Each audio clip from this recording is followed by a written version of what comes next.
Okay, welcome back to another edition of Money in Politics. I'm Larry Kudlow of the NBC and National Review. I'm here with former Governor Tim Pawlenty, who is currently the CEO of the Financial Services Roundtable. Governor, thank you for coming on. I guess we need to lead with this incredible story, the Malaysian Airlines plane, which has crashed over Ukraine, and it seems to be a ground-to-air missile. There's a lot of rumors out there. What are you thinking? What have you heard? Well, the first rule of crisis management, Larry, of course, is to make sure you have all the facts. So let's gather the facts. What we know so far is there are published accounts of the missile being launched. They're not clear whether it's from Russia or inside the Ukrainian territory, but most experts are saying, look, to take down this size aircraft at 33,000 feet, this was not some shoulder-launched missile. It was a substantial and sophisticated missile, and with that in mind, it probably had to be at least Russian-launched, if not from inside Russia, but folks affiliated with Russia or Russian military themselves to have launched it. I can only imagine, Larry, that given what's going on over there, there is no point for Russia to shoot down a civilian aircraft, obviously, but they may have thought it was a bomber or some sort of fighter jet or something else and mistakenly shot it down. So the facts will come out over the next few days, but this underscores just how dangerous these escalation games are that Russia's been playing. Russian separatists are pointing the finger at Ukrainians. Ukrainians are pointing the finger at Russian separatists. One theory going around, and like yourself, let me underscore, we don't really have the facts, but one theory going around is that Russian separatists might have had access to Russian-made equipment that launched this missile.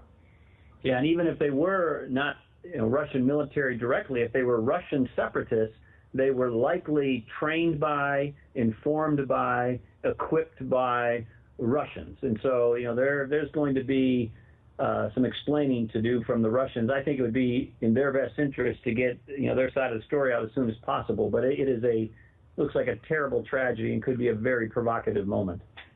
And let me just add to this. As you probably know, today, President Obama was talking to President Putin. They're actually on the phone.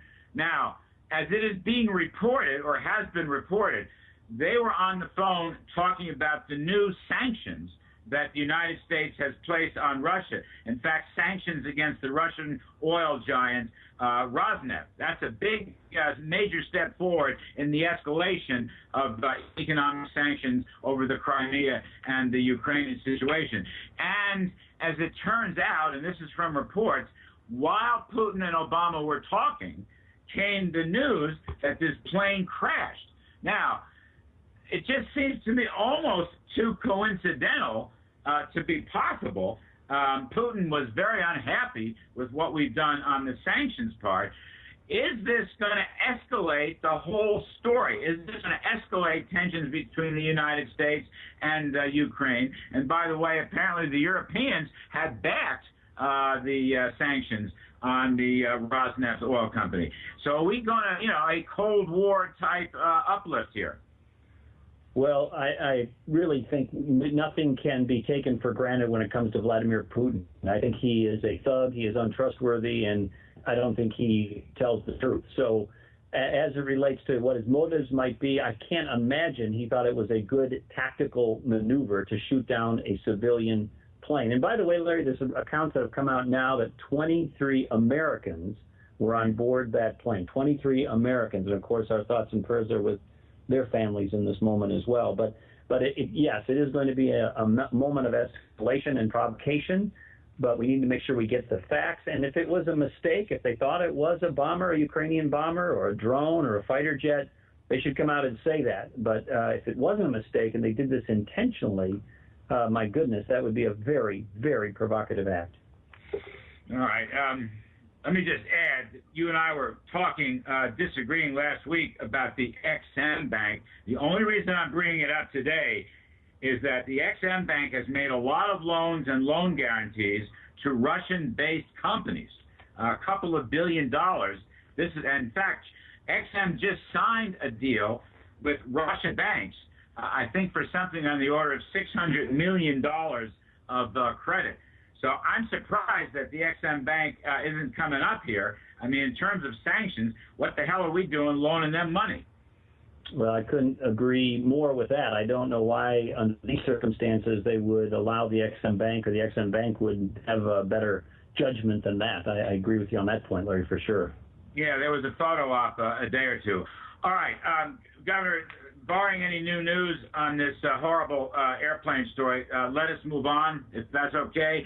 I just wanted to ask you, Janet Yellen, testifying this week before the House and Senate. I like the idea, I like the idea that the Federal Reserve should be governed by rules. And the idea in the legislation in the House is that the Fed could create its own rule, and if it doesn't meet its rule, it has to tell Congress why it doesn't meet its rule. Yellen is violently opposed to this, and she said, by the way, as a throwaway, that Fed policy is going to be too accommodative to be bound by rules. Let me get your take on that. I mean, that was the surprising part of all. So maybe she's signaling markets. What do you think about all that? Well, I'll give you my thoughts for sure. But let me ask you this. If you were the chair, Larry Kudlow, of the Federal Reserve, and I know you've coveted that spot for many, many years, decades, what would be the first Kudlow rule under your chairmanship? Well, let me say, by the way, I started my career at the New York Fed in open market operations, although I've never really coveted the chairmanship. But I'll tell you this. I'd be perfectly happy and to go with the John Taylor rule. It's called so-called Taylor rule, which virtually every central bank around the world, every major central bank has used or referenced in the last couple of decades, at least before the financial crisis and meltdown. And the Taylor rule basically is an anti-inflation rule with a 2% inflation target. Here's the odd thing, Governor. The Fed has used rules in the past. They used to have money supply rules going back to the early 1980s. Then came rules about the inflation rate. They adopted a 2% inflation rule. I believe that was under Ben Bernanke's regime. So it's not as though the Fed doesn't have rules. And as you know, going all the way back to the Humphrey-Hawkins Act, their rule is low inflation, moderate long-term interest rates, and full employment. So I don't know why Yellen is afraid of any rules at all. Well, I think in the modern history of the Fed, they have zealously guarded any sort of hint or even suggestion that they, not have their own view of their independence. And so I think they view that as an encroachment on their independence. But if they can make the rules and leave themselves some, exit hatch if they've got an emergency, I don't know why they would be so unsettled by that. So I do think, given how large the economy is and how many moving pieces there are and so many surprises that can develop, you do want to leave them some flexibility, Larry. But as you said, they can design their own rules in their own manner, including a little flexibility in the case of a crisis.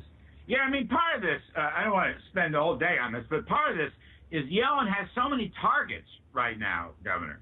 She's got what they call a dashboard of labor market indicators. It makes my head spin. No one knows what it is.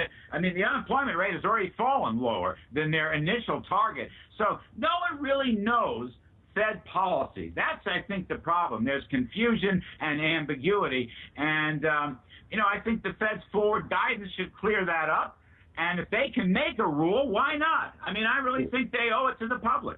Well, you've overstated it slightly, I think, with all due respect, Professor. They did say in the two big moving parts that they feature, of course, one is QE3 and the other is when they might begin raising the federal fund rates. They've been, reasonably transparent about that. So, and they're following that plan. So it's not a rule, but they have given pretty clear indications of how and when that's going to happen. Well, I like to see her narrow down 8 employment indicators to say 1 or 2 general rules. I think the public would be helped on this. Larry, I do have an important question for you that you piqued my interest in during our last podcast here on money and politics. And that is, you said when the earnings came out, profits came out, if they started to tank, then you were going to have your doubts about this market. We've seen earnings now for a bit over the last few weeks. Well, what have you thought about that, and what does it inform you about the stock market? Early reports, pretty decent, okay? It's just a smattering. probably the biggest one that I saw was Intel. Intel, which is, such an important company. They beat all expectations. And I think that was very, very important. Alcoa beat too, but that's a much smaller deal. And the banks, mixed, but generally stronger than people thought, at least in the early going. So the stock market seems to be okay with that. And market may be down a little bit today on this airplane news, but so far the market's demonstrating some strength. Yeah, I agree with all that. Well, I'm glad you updated us because we've got, we have the Kudlow criteria baked into our portfolio programming, so we count on your wisdom in that regard. Well, okay, Kudlow is fallible. Let me just say this: there's no theory, no doctrine of papal infallibility here. But if I see a bunch of bad earnings reports, a real pattern coming in for Q2, I will put out a danger sign regarding the stock market. I promise you on that. Well, we trust you'll do that first here on the Money in Politics podcast. Are you long stocks, Governor? I'm a very conservative investor. Yeah, I have what modest portfolio I have in your kind of run-of-the-mill mutual funds, index funds, that kind of stuff. So I'm not a big speculator. I'm a buy and hold guy. Index funds. It's the cheapest way to do it. Buy and hold. You got to believe in America. Good advice. Doesn't look great now, but things are going to move better. We've seen these difficulties before. Okay, so what do you think about all these bank fines? Is there a war on the banks? We got another report today, the Bank of America. They're talking about $13 billion fine. We had city fines of, $7 billion just recently. Other banks have been fined. What's going on here? Well, you keep in mind the banks agreed to these fines, and obviously under pressure and under the threat of either lawsuits or litigation or maybe even prosecution. So, they're not just saying yes to these fines for no reason. So there's still room for improvement. They're cleaning up old messes. There was a lot of bad behavior. There's an overhang from all of that.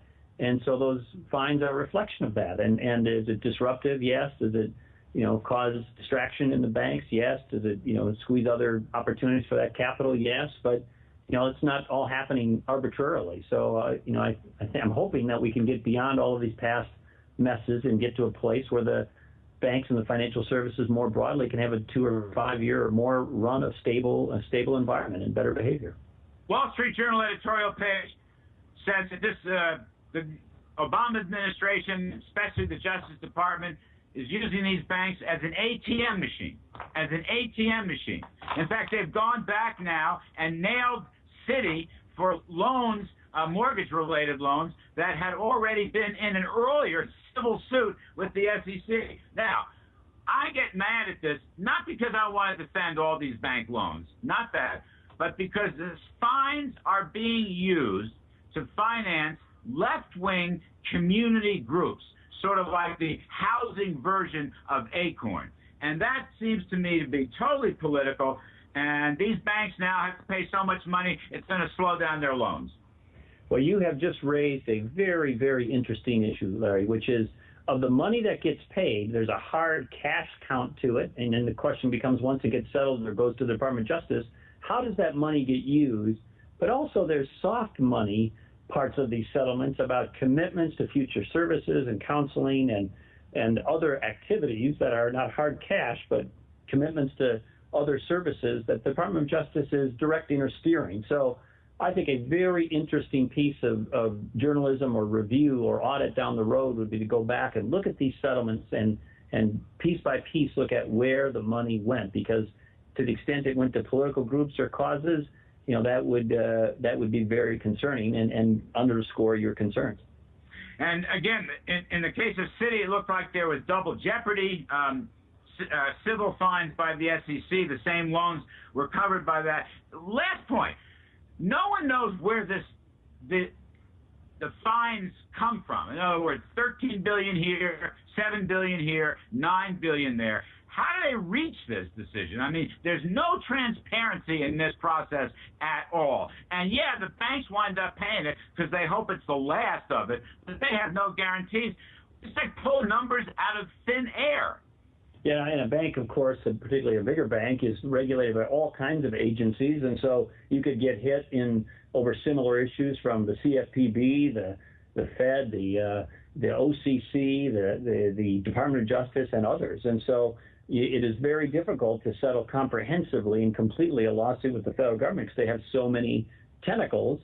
And then, when somebody puts you in the crosshairs of the federal government, it's very, very difficult to ever get out of it without writing a check because, it's hard to beat them. It's very hard to beat them. But again, these settlements are voluntary. I'm not saying the behavior was correct, I do think your point about if you settle in one instance, you shouldn't have double jeopardy somewhere else is well taken.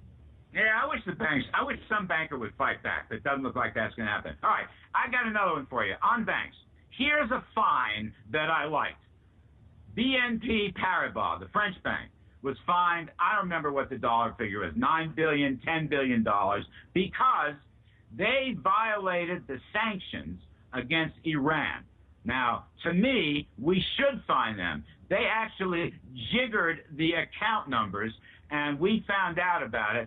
And I give our Justice Department, and I think it's mostly the Treasury Department, I give them a lot of credit. It annoys me, Iran, a terrorist country, sponsoring so much of the mischief in the Middle East, and we have these sanctions to stop them from developing nuclear weapons, which I fear already may be developed. Now, there's a fine that I agree with, Governor, and I think we should do more of that. We found one. You're very courageous, Larry. You're willing to fine people who violate Iranian sanctions. Way to go out on a limb. Yeah, well, who knows how many other banks are going to be out there? No, I completely agree with you. I think that's a perfect instance where a fine is appropriate, and no question about it. So I was a little tongue-in-cheek kidding you there, but I agree that they should not have done that behavior, and they should be fined. Are these banks members of your Financial Roundtable? BNP Paribas is not a member of the Roundtable. And is Citi and B of A and so forth? We have some of them. We don't have Goldman Sachs or Morgan Stanley, but we have, Wells Fargo and a number of the other larger banks. So we've got a mix of banks and insurance companies, asset managers. We've got some captive and alternative finance companies and some others. So we got a mix.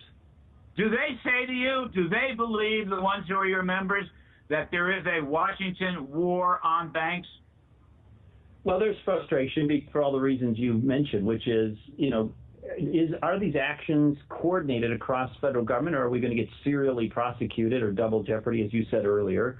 Two is, how much of the money is going to end up going into causes or circumstances that are transparent and appropriate?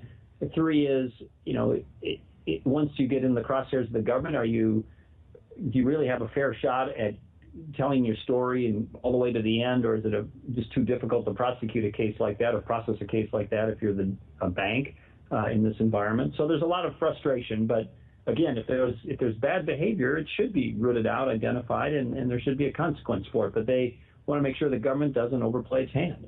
Yeah, government overplays its hand. All right, that's it. Money and Politics. This session wrapped up. Governor Tim Pawlenty, thank you, sir. I'm Larry Kudlow. We're on Pitching for the National Review. We'll be back next week.